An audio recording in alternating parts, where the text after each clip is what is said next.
يا أبايدا وحنا صدق وجدا أباها نوير هرك يا مسؤولك أديكوا يا يا أبو كنا عسلا تبدل كنا يا بقول دار بدل كرا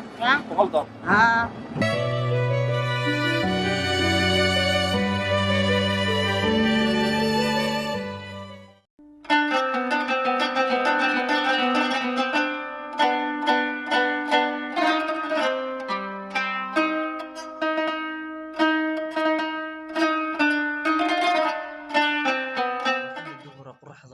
kulushahay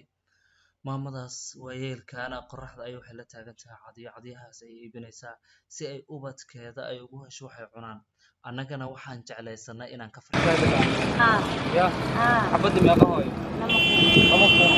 هاي صار ganacsigan cadiga la wareejinay mid ka duwan oo khudaar iyo hadaad iibis ka warrahay khudaar iyo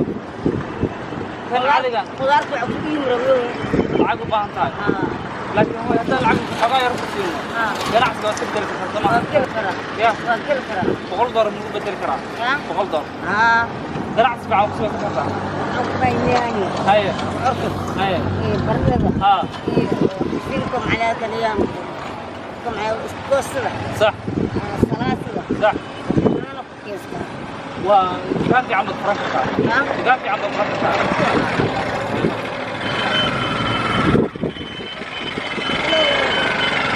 إن شاء الله هذا كله ما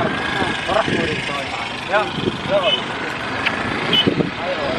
يلا فرح كده يا هوي dadkaas adigay ku sugayaan adigayna furkaas sugayaan insha Allah walaalayaal far kaliya forma dhaqdo aan is caawino ani kaliya ma awoodin aan dadkaas caawiyo dhamaanteen aan iskaashano garbaha aan is qabsano walaalahaasna aan caawino hadda walaalayaal meelaha lagu ururinayo sadaqada walaalaha jooga Puntland waxay isticmaalayaan sidaan xidig 883 xidig numberka oo ah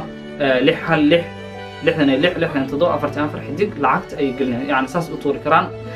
walaalaha EVC ga isticmaala ama walaalaha yani xawaalad ku soo tuurayana iyagan isla numberkan ay isticmaali karaan oo furuhu 6 yahay 66 isla numberkaas ay isticmaali karaan sidoo kale walaalaha Soomaaliland jooga zaad isticmaala telesom salama saas amaanaya waxay ku soo tuurayaan insha Allah iyagana plus 252 63 48 52 eber 33 walaalna surudiin laho ayaa ururinaya insha Allah walaalkaas ay ku hagaajinaysaan walaalaha MBC isticmaala iyagu waxay ku tuuri karaan iyagana plus 254 722 82 6651 shaashada ay kaga jeedaan magaca ku soo baxayaan wuxuu noqonayaa walaal Abshir Sheikh Jaamac insha Allah walaalayaal karbahan isqabsano walaalaheena aan taageerno adiga xataa hadaad waxba hayn walaal videogan hadii aad dadka sii gaarsiyo oo ka faa'iideystaan khayrkaas oo akoonkooda aakhir wax ku shubtaan intay bixiyaan iyo intii ajar heliyaan in la eg ayaad adiguna helaysaa walaal jazaakallahu khayran tobanka bari ee ugu horeysa ramadaanka aan walaalahaas aan furqud u diyaarino assalaamu calaykum